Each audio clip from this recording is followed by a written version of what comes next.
Salam sejahtera buat pemirsa, keluarga kami, hamba-hamba Tuhan dan jemaat Tuhan. Pagi hari ini kita awali dengan memuji Tuhan hari ini. Kita angkat satu pujian. Haleluya.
Dan kudus namamu, Bapa. Ku selalu puji namamu. Besar setiamu, rahmatmu di dalam hidupku, Bapa. Ku mengasihimu.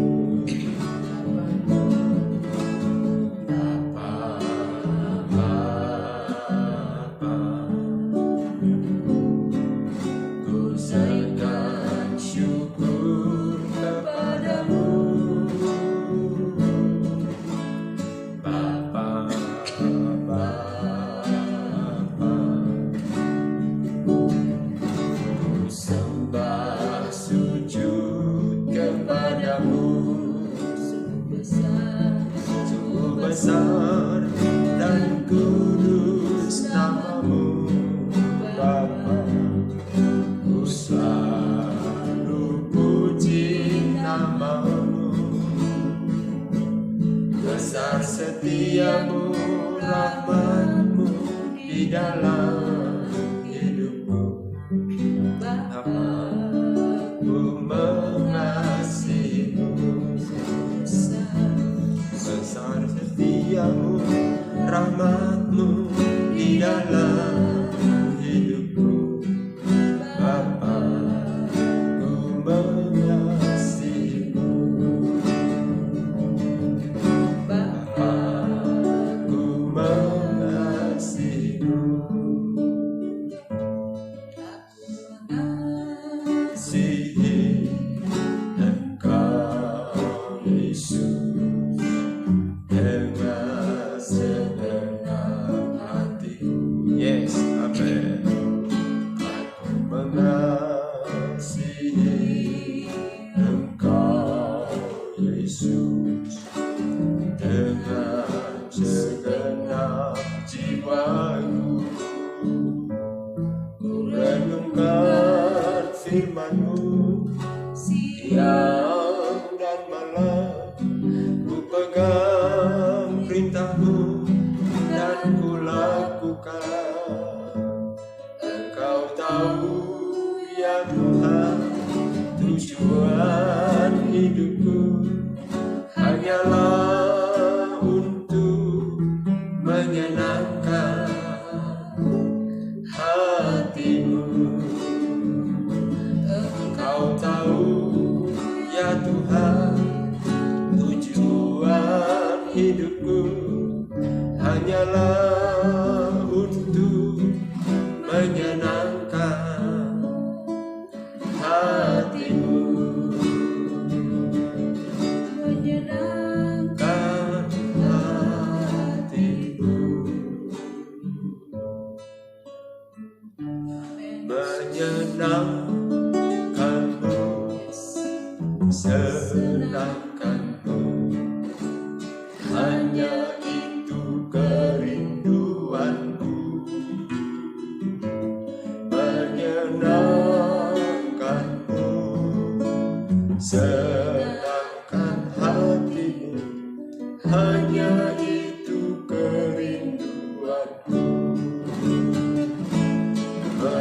menyenangkanmu, senangkanmu, hanya itu kerinduanku.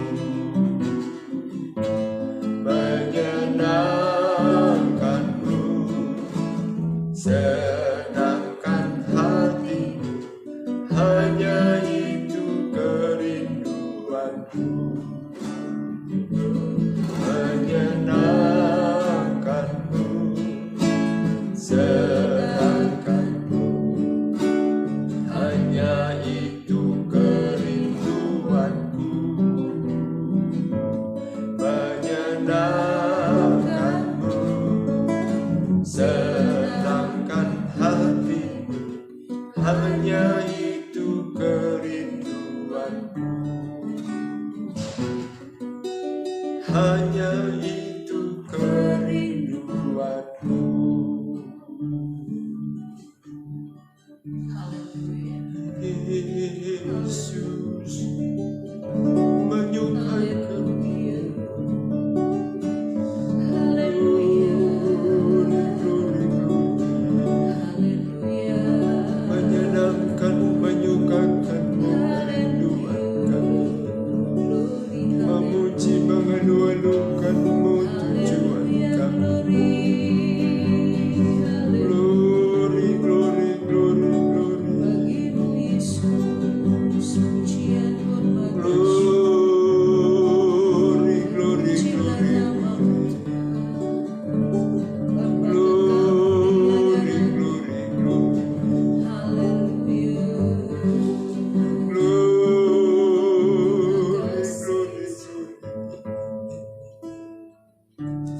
Makasih, Makasih Tuhan. makasih. Terima kasih Bapa. Pujian hormat syukur hanya bagimu. Amen. Saatnya kami Tuhan mendengarkan firman Engkau berbicara bagi kami. Yes. Kuduskan seluruh hidup kami. Firman terus membantu membentuk kami agar kami sama seperti Engkau, sama seperti yang Engkau ingini dan menghendaki. Makasih Tuhan, pimpin terus langkah hidup kami berjalan dalam rencana-Mu selalu. Berikan kami hati dan telinga seorang murid yang selalu rindu dan haus akan firman Tuhan. Demi nama Yesus kami sambut firman Tuhan pagi hari ini. Haleluya, haleluya. Amin. Kita melanjutkan Yohanes dan kita baca pasal 12. Injil Yohanes pasal 12. Saya mulai baca dalam nama Tuhan Yesus Kristus. Yesus diurapi di Betania. 6 hari sebelum Paskah, Yesus datang ke Betania, tempat tinggal Lazarus yang dibangkitkan Yesus dari antara orang mati. Di situ diadakan perjamuan untuk dia dan Marta melayani. Sedang salah seorang yang turut makan dengan Yesus adalah Lazarus. Maka Maria mengambil setengah kati minyak narwastu murni dan mahal harganya, lalu meminyaki kaki Yesus dan menyekanya dengan rambutnya, dan bau minyak semerbak di seluruh rumah itu.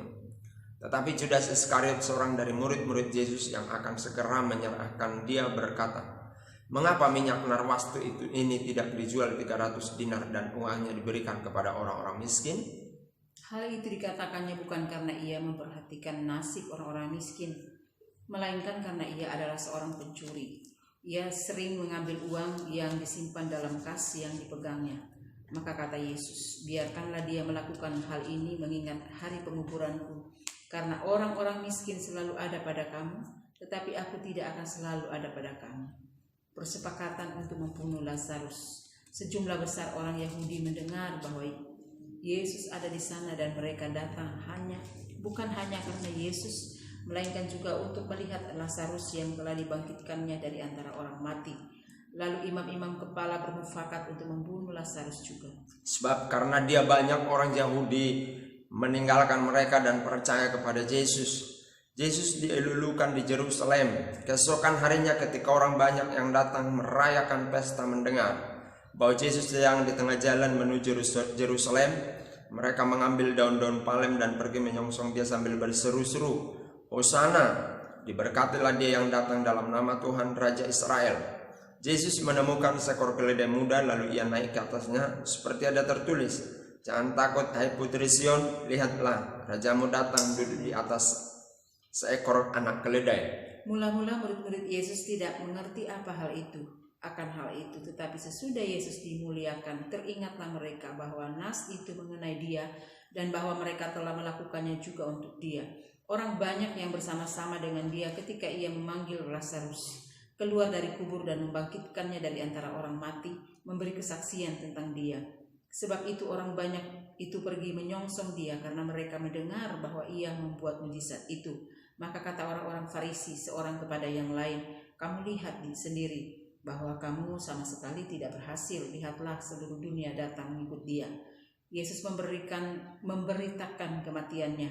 Di antara mereka yang berangkat untuk beribadah pada hari raya itu terdapat beberapa orang Yunani. Orang-orang itu pergi kepada Filipus yang berasal dari Betsaida di Galilea, lalu berkata kepadanya, Tuhan, kami ingin bertemu Yesus. Filipus pergi memberitahukannya kepada Andreas dan Filipus menyampaikannya pula kepada Yesus. Tetapi Yesus menjawab mereka, katanya, telah tiba saatnya anak manusia dimuliakan. Aku berkata kepadamu, sesungguhnya jikalau biji gandum tidak jatuh ke dalam tanah dan mati, ia tetap satu biji saja. Tetapi jika ia mati, ia akan menghasilkan banyak buah. Barang siapa mencintai nyawanya, ia akan kehilangan nyawanya. Tetapi barang siapa tidak mencintai nyawanya di dunia ini, ia akan memeliharanya untuk hidup yang kekal. Barang siapa melayani aku, ia harus mengikut aku, dan di mana aku berada, di situ pun pelayanku akan berada. Barang siapa melayani aku, ia akan dihormati Bapa. Sekarang jiwaku terharu, dan apakah yang akan kukatakan? Bapa, selamatkanlah aku dari saat ini. Tidak, sebab untuk itulah aku datang ke dalam saat ini.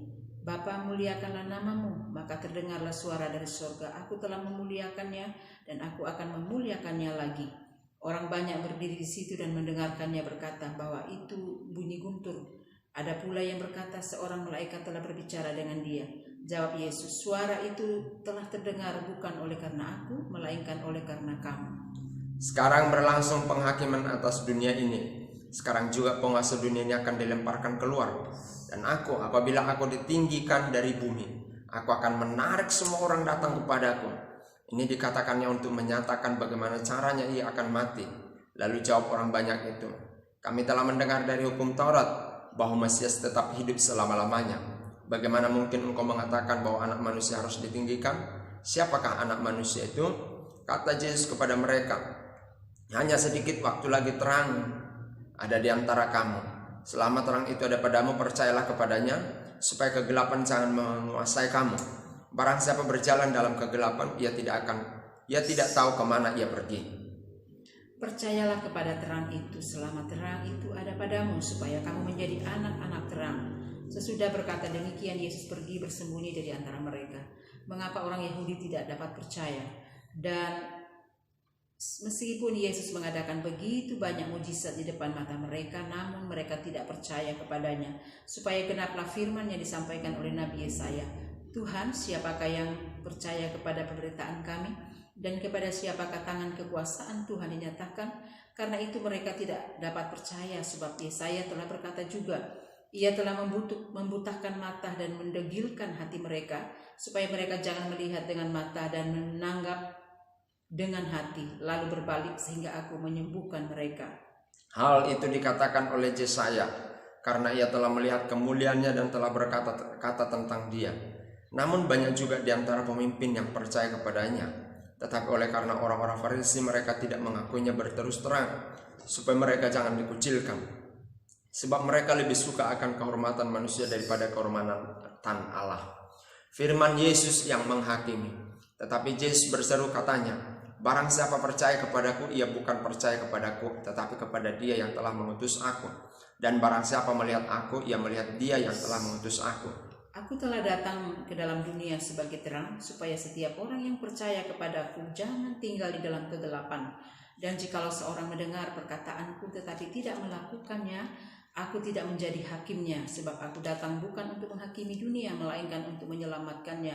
Barang siapa menolak aku dan tidak menerima perkataanku, ia sudah ada hakimnya, yaitu firman yang telah kukatakan, itulah yang akan menjadi hakimnya pada akhir zaman. Sebab aku berkata-kata bukan dari diriku sendiri, tetapi Bapa yang mengutus aku, dialah yang memerintahkan aku untuk mengatakan apa yang harus aku katakan dan aku sampaikan.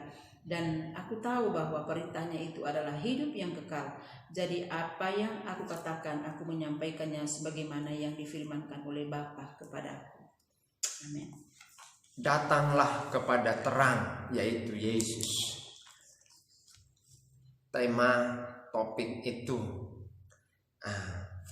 tentu menjadi sebuah hal yang menarik untuk kita bicarakan, untuk kita bahas. Jadi datanglah kepada terang itu, yaitu Tuhan Yesus.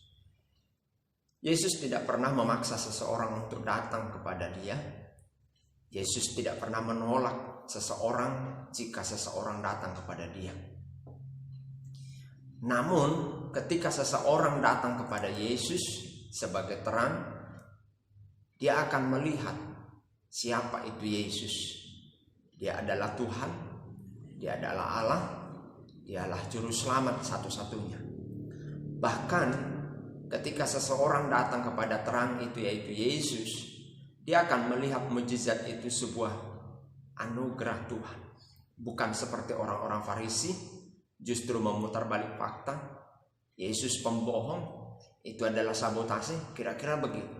Nah, Yesus itu akan sebagai terang yang akan mengajar saudara melihat kebenaran firman Tuhan. Dan firman itu sudah ada untuk menghakimi orang-orang yang tidak datang kepada terang itu. Juga orang-orang yang tidak mau datang kepada terang itu. Bahkan orang-orang yang membalikkan fakta terang itu. Saudara yang dikasihi oleh Tuhan, Lazarus kita sudah baca kemarin kisahnya, bahwa dia dibangkitkan oleh Tuhan. Sengaja Yesus tinggal di Betania, di seberang kampung di mana keluarganya si Lazarus berada, ya. Haleluya. Dan saat itulah sebenarnya Yesus datang menolong, tapi dia tidak lakukan karena Yesus melihat panjang untuk menyatakan dirinya sebagai terang, sehingga banyak orang percaya. Di dalam ayat pasal 11 ini kita melihat bahwa orang-orang banyak percaya oleh karena perbuatan Tuhan di dalam hidupnya Lazarus. Melihat Lazarus bangkit, sehat kembali, banyak orang datang kepada terang itu. Haleluya. Saya mau berkata kepada saudara-saudara, apa yang saudara alami, apa yang saudara terima dari Tuhan, itu dipakai oleh Tuhan untuk membawa jiwa kepada Dia. Jadi jangan simpan kesaksian tentang mukjizat Tuhan, ceritakan itu supaya banyak orang diselamatkan dan diberkati. Puji Tuhan, Tuhan memberkati kita.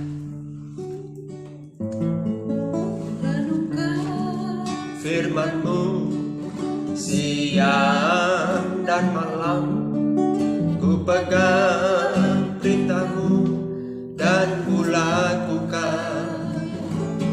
Engkau tahu ya Tuhan, tujuan hidupku hanyalah untuk menyenangkan hati-Mu. Hanyalah untuk menyenangkan hati-Mu. Setiap berkat yang kami terima, baik pertolongan maupun mukjizat, atas keluarga kami, atas pribadi kami, atas usaha, atas kesehatan, atas keuangan kami, setiap mukjizat itu, setiap pertolongan itu mendatangkan pujian bagi Tuhan, menjadi alat untuk orang melihat dan datang kepada terang itu. Bahkan kami sendiri percaya dan yakin terus kepada terang itu, bahwa terang itu adalah Yesus Kristus. Biarlah orang-orang di negeri kami ini datang kepada terang itu, sehingga mereka diterangi hatinya, dan mereka menjadi bangsa, orang-orang yang hidup di bangsa ini yang mengasihi Tuhan dan sesama. Berkati pemerintahan kami, gereja Tuhan, bahkan tetangga kami diberkati Tuhan. Saudara-saudara kami, anak cucu, Mantu kami diberkati oleh Tuhan. Pekerjaan usaha jemaatmu diberkati oleh Tuhan. Terima kasih Tuhan. Segala pujian, hormat dan syukur bagimu. Di dalam dan demi nama Tuhan Yesus Kristus kami berdoa dan menerima berkat-Mu. Haleluya. Amin. Puji Tuhan. Tetap semangat.